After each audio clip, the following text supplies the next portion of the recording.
Todavía hoy, cuando cierro los ojos, puedo escuchar el rugido de la lluvia de aquel día. Recuerdo estar de pie, empapada bajo una tormenta implacable, contemplando una escena que desafiaba toda lógica.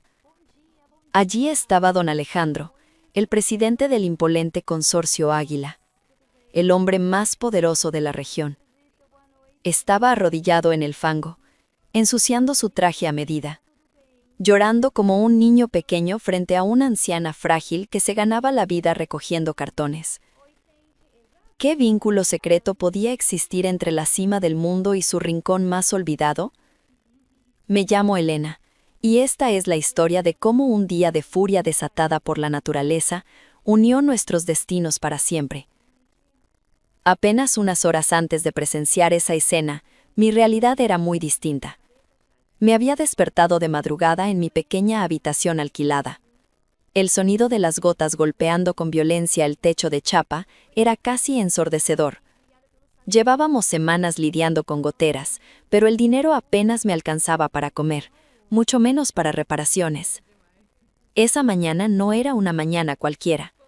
Tenía la entrevista final en el Consorcio Águila.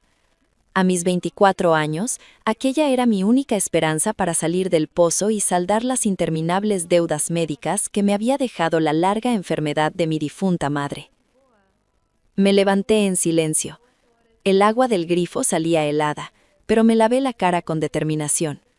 Me puse mi único traje decente, aquel conjunto que mi madre me había comprado con tanto sacrificio para mi graduación.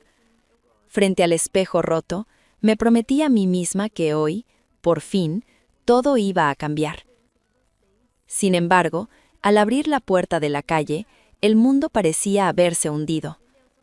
Una tormenta tropical, de esas que azotan nuestra tierra sin piedad, había convertido las calles empinadas del pueblo en auténticos ríos de lodo rojizo. El viento aullaba, y el agua me cubría por encima de los tobillos. Llegué hasta la avenida principal solo para encontrarme con la peor noticia. El transporte público estaba completamente paralizado. Las calles estaban cortadas por el barro y las ramas caídas. Miré la pantalla mojada de mi teléfono. Faltaba poco más de una hora para la entrevista, y la sede del consorcio estaba al otro lado de la colina. La desesperación intentó apoderarse de mí. Debía rendirme, llamar para excusarme, pero el recuerdo de mi madre, luchando hasta su último aliento, me dio fuerzas. No lo pensé 2 veces. Me quité los zapatos de tacones, los guardé en mi bolso para no arruinarlos y empecé a correr descalza por la acera inundada. El lodo se pegaba a mis pies, la lluvia me cegaba, pero mi única meta era llegar a ese edificio de cristal, costara lo que costara. Justo antes de contarte qué ocurrió en ese arduo camino embarrado y cómo una simple decisión cambió mi vida, me encantaría saber un poco de ti, que me estás escuchando. Por favor, tómate un segundo para dejar un comentario contándome desde qué hermosa ciudad o país estás escuchando mi historia. Te leo con cariño, y desde aquí deseo que la buena fortuna llueva sobre tu hogar hoy y siempre. Corría sin aliento. Mis pulmones ardían por el esfuerzo y la lluvia fría castigaba mi rostro. Pero ya podía ver, a lo lejos, la imponente silueta de cristal del Consorcio Águila. Solo me separaba una última colina, una cuesta empinada que el temporal había convertido en un tobogán de lodo rojizo. Me detuve un segundo para recuperar el aliento. Faltaban 40 minutos para la entrevista. Si me daba prisa, aún llegaría a tiempo para limpiarme un poco en el baño. Fue entonces cuando la vi. A mitad de la cuesta, una figura encorvada luchaba contra la tormenta. Era una anciana muy frágil, envuelta en un impermeable desgastado, intentando empujar hacia arriba un enorme carro de madera. El carro estaba repleto de cartones y chatarra, un peso ya de por sí descomunal, que, empapado por la lluvia, debía resultar insoportable para alguien de su edad. Cada paso que daba era una agonía. Sus viejas botas resbalaban en el fango y el carro apenas avanzaba unos centímetros antes de retroceder. Dudé, lo confieso, Dudé por un instante. Si me detenía a ayudarla, corría el riesgo de arruinar mi ropa o llegar tarde a la única oportunidad de salvar mi vida. Pero al verla allí, temblando bajo la lluvia, vi el reflejo de mi propia madre en sus últimos días. Estaba a punto de acercarme cuando ocurrió el desastre. La anciana pisó una placa de barro inestable y perdió el equilibrio. Cayó pesadamente de lado, soltando de golpe el mango del carro. Privado de su freno humano, el pesado carromato de madera, vencido por la gravedad, comenzó a deslizarse hacia atrás, ganando velocidad cuesta abajo. Al pie de la colina había un cruce muy transitado, lleno de personas que se refugiaban de la tormenta. Si ese carro cargado de metales y madera mojada llegaba hasta allí a toda velocidad, ocurriría una tragedia irreparable. Mi mente se quedó en blanco. El instinto pudo más que la razón. No lo pensé 2 veces. Corrí hacia el carro con todas mis fuerzas. En lugar de intentar frenarlo con las manos resbaladizas, me lancé al suelo, usando todo el peso de mi cuerpo para bloquear las ruedas de madera. El impacto fue brutal. Sentí un golpe sordo en el hombro y la rodilla derecha raspó contra el asfalto oculto bajo el lodo. Me arrastré un par de metros junto con el carro, apretando los dientes, hasta que finalmente la mole de madera se detuvo por completo. Respiré con dificultad, con el corazón latiendo desbocado. Cuando intenté levantarme, miré mi reflejo en un charco y sentí que el alma se me caía a los pies. Mi traje, aquel que guardaba con tanto recelo, estaba destruido. La falda tenía un enorme desgarro que dejaba ver mi rodilla ensangrentada, y la chaqueta clara era ahora un amasijo de fango rojo, grasa y agua sucia. ¡Ay, Dios mío, niña! ¿Qué he hecho?, exclamó la anciana, acercándose a trompicones, con los ojos llenos de lágrimas y una profunda culpa. Me incorporé lentamente y esbocé la mejor sonrisa que pude fingir. «Estoy bien, señora. Lo importante es que usted no se ha lastimado», le dije, intentando limpiar inútilmente el barro de mi falda. Ella negó con la cabeza, desolada, al ver mi ropa arruinada justo antes de una cita tan importante. Entonces, con las manos temblorosas, rebuscó en el fondo de su abrigo y sacó un pequeño objeto envuelto en un paño de tela. «Tómalo», me suplicó con voz quebrada. Al desenvolverlo, vi un hermoso y antiguo reloj de bolsillo de plata de Sea. Estaba desgastado por los años, pero tenía un brillo sutil y unos grabados artesanales en la tapa. «Es mi amuleto de la suerte. Lo he guardado toda mi vida», susurró. «Tú me has salvado hoy. Llévatelo a tu entrevista. Ve así como estás, con tu verdadera esencia. Te traerá suerte». Acepté el reloj, sintiendo su peso frío pero confortante en mi mano. Lo guardé en el bolsillo rasgado de mi chaqueta y, despidiéndome de doña Carmen, retomé mi camino cojeando ligeramente. Mientras me acercaba a las puertas automáticas del consorcio, sabía muy bien a lo que me enfrentaba. Iba a caminar entre la élite cubierta de miseria. Pero no sabía que ese pequeño reloj plateado estaba a punto de desatar una tormenta aún más grande en aquella sala de juntas. Atravesé las puertas automáticas del consorcio Águila y, de inmediato, el contraste me golpeó como una bofetada. El aire acondicionado me heló la sangre y el silencio aséptico del inmenso lobby de mármol chocaba brutalmente con la tormenta que acababa de dejar atrás. El eco de mis pies descalzos y embarrados resonaba en el suelo inmaculado. Los guardias de seguridad se tensaron, mirándome con una mezcla de desconcierto y repulsión, probablemente pensando que una mendiga había logrado burlar los controles. Me dirigí directamente hacia el ascensor, ignorando los murmullos, con el peso reconfortante del reloj de plata en mi bolsillo como único escudo. Cuando las puertas del ascensor se abrieron en la planta ejecutiva, entré a la sala de espera. Allí estaban los demás candidatos, hombres y mujeres impecablemente vestidos, con trajes de diseñador que ni en 100 vidas podría pagar, peinados perfectos y un aire de arrogancia que solo da el dinero y los contactos. Al verme entrar, el silencio cayó a plomo sobre la sala. Vi a una chica rubia arrugar la nariz con asco, alejándose discretamente de mí. Un joven a su lado soltó una risita burlona y murmuró algo sobre gente loca que busca llamar la atención. Me senté en el rincón más alejado, con la cabeza alta, aunque por dentro me estaba desmoronando. Mi ropa goteaba agua sucia, mi rodilla sangraba levemente, y me moría de vergüenza.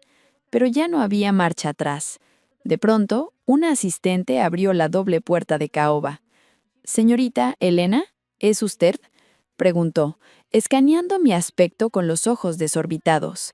«Sí, soy yo», respondí firme, levantándome. «El comité a espera», dijo secamente, apartándose para dejarme pasar, como si temiera que mi lodo la contagiara. El interior de la sala de juntas era intimidante. 5 ejecutivos estaban sentados tras una larga mesa de roble. Al verme entrar, sus expresiones pasaron del aburrimiento a la total indignación. La directora de Recursos Humanos, una mujer de mirada gélida, cerró de golpe mi currículum. «¿Qué significa esta falta de respeto?», espetó. «¿Cree que venir en estas condiciones a una entrevista final es una muestra de profesionalismo?». No intenté dar lástima. Les expliqué con calma la situación, el transporte caído, la carrera bajo la tormenta y cómo no tuve más opción que detener un carro de chatarra que iba a causar una desgracia. «Una excusa muy novelesca», ironizó otro entrevistador. «Aquí buscamos personas que sepan priorizar los intereses de la empresa, no a héroes de barrio que arruinan su imagen corporativa por ayudar a una desconocida en la calle». Iba a responder, pero una voz grave y pausada resonó desde el extremo de la mesa. Era un hombre mayor, de cabello plateado y porte distinguido, que hasta ese momento había permanecido en silencio, escudriñándome con una intensidad abrumadora. Yo no lo sabía entonces, pero era don Alejandro, el dueño y fundador del imperio. «Señorita Elena», dijo lentamente, «si un día un negocio crucial de nuestra empresa estuviera en riesgo y al mismo tiempo uno de sus colegas corriera peligro, ¿a quién salvaría?». Lo miré a los ojos y respondí sin vacilar. «A mi colega, señor, porque el dinero y los negocios se pueden recuperar, pero las personas reales que levantan esta empresa son irreemplazables». Hubo un silencio sepulcral. La directora tosió, incómoda, y me indicó con un gesto desdeñoso que la entrevista había terminado. Aceptando mi derrota, hice una profunda reverencia para despedirme, pero al inclinarme, el desgarro de mi chaqueta cedió por completo. El pesado reloj de bolsillo de plata resbaló por mi ropa y cayó silenciosamente sobre la gruesa alfombra de la sala, oculto bajo el borde de la mesa. Yo no me di cuenta. Di media vuelta y salí de ahí, arrastrando mis pies descalzos y mis sueños rotos hacia la tormenta, ignorando por completo que acababa de dejar atrás la llave que abriría las puertas del pasado. Cuando la pesada puerta de caoba se cerró a mis espaldas, los miembros del comité estallaron en críticas. Hablaban de mi falta de clase, de cómo alguien con esa apariencia jamás podría representar al consorcio. Don Alejandro no los escuchaba. Se había levantado lentamente de su silla, con la mirada fija en un destello metálico que asomaba en la alfombra, justo donde yo había estado parada. Se acercó, se agachó y recogió el reloj de bolsillo de plata. Lo que sucedió después, según me contaría su asistente más tarde, fue algo que nadie en esa empresa había presenciado jamás. Al darle la vuelta al reloj y ver las iniciales grabadas en la tapa trasera, el rostro del poderoso don Alejandro perdió todo el color. Sus manos, que habían firmado contratos multimillonarios sin temblar, comenzaron a sacudirse violentamente. Ese reloj no era una antigüedad cualquiera, era su reloj, el mismo que él había diseñado 40 años atrás. De golpe, el lujoso salón de juntas se desvaneció de su mente y fue arrastrado 4 décadas hacia atrás a otra noche de tormenta tan fiera como la de hoy. En aquel entonces, Alejandro era un joven empresario de 28 años que lo había apostado todo en una exportación arriesgada, Pidió préstamos, hipotecó la casa de sus padres, pero el comprador internacional quebró antes de pagar. De un día para otro, lo perdió absolutamente todo. Perseguido por los usureros y cargando con la culpa de haber arruinado a su familia, Alejandro terminó vagando por las calles, hambriento y consumido por la vergüenza. Una madrugada, azotado por un huracán implacable, llegó hasta el puente que cruzaba el río caudaloso del pueblo. Miró las aguas oscuras y enfurecidas. Un salto, pensó, y todo este sufrimiento terminaría. Subió un pie a la barandilla de hierro helado. Estaba a punto de dejarse caer cuando una mano firme y cálida lo agarró por la camisa.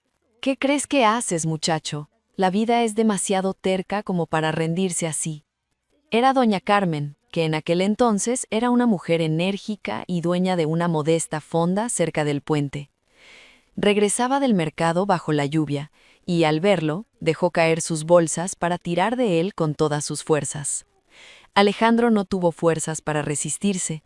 Ella lo llevó a rastras hasta su pequeño local, lo sentó cerca del fogón y le sirvió un plato humeante de sancocho. Aquel caldo espeso de carne, yuca y plátano no solo calentó el cuerpo congelado del joven, sino que fundió el hielo que envolvía su corazón. Con cada cucharada, las lágrimas de Alejandro caían sobre el plato.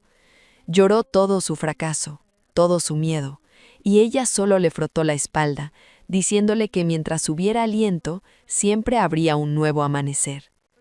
Aquella misma noche, Alejandro sintió que había vuelto a nacer. Antes de marcharse, para empezar de cero, dejó bajo el plato vacío de sancocho lo único de valor que le quedaba en el mundo, su reloj de bolsillo de plata. Junto a él, una nota escrita en una servilleta. A mi salvadora, este reloj era el símbolo de mis sueños. Guárdelo por mí. Le juro que, cuando el tiempo sea el correcto, volveré por él y le devolveré el favor. Pero cuando, años más tarde, Alejandro regresó como un hombre de éxito, la fonda ya no existía, y nadie sabía el paradero de Carmen. El recuerdo se desvaneció. En la sala de juntas, don Alejandro apretó el reloj contra su pecho, respirando agitadamente. «¿Dónde está la chica?», gritó, asustando al comité. «La vagabunda. Se acaba de ir, señor», balbució la directora. Sin decir una palabra más, el hombre más poderoso de la ciudad abandonó la reunión, corrió hacia los ascensores y ordenó a su chofer sacar el vehículo. Debía encontrar a la joven cubierta de lodo en medio del huracán, porque ella era el único eslabón vivo que lo conectaba con el fantasma de su salvadora. Mientras el presidente Alejandro movilizaba a todos sus hombres para encontrarme, yo caminaba de regreso al barrio, arrastrando los pies sobre los charcos de lodo. El viento seguía aullando y la lluvia golpeaba mi rostro, mezclándose con las lágrimas de frustración que ya no podía contener. Había perdido mi gran oportunidad. No sabía cómo iba a pagar las deudas, ni qué sería de mi vida mañana. Al doblar la esquina de mi calle, la vi de nuevo. Doña Carmen seguía allí, empapada hasta los huesos, luchando por mover su pesado carro de madera por una callejuela inundada. Al verme, soltó el carro y vino hacia mí con los ojos muy abiertos, llenos de una angustia palpable. «Niña, ¿cómo te fue?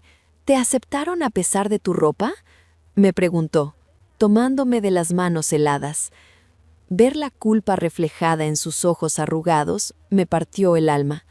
Si le decía la verdad, si le contaba que me habían humillado por ayudarla, esa buena mujer cargaría con ese remordimiento hasta el fin de sus días.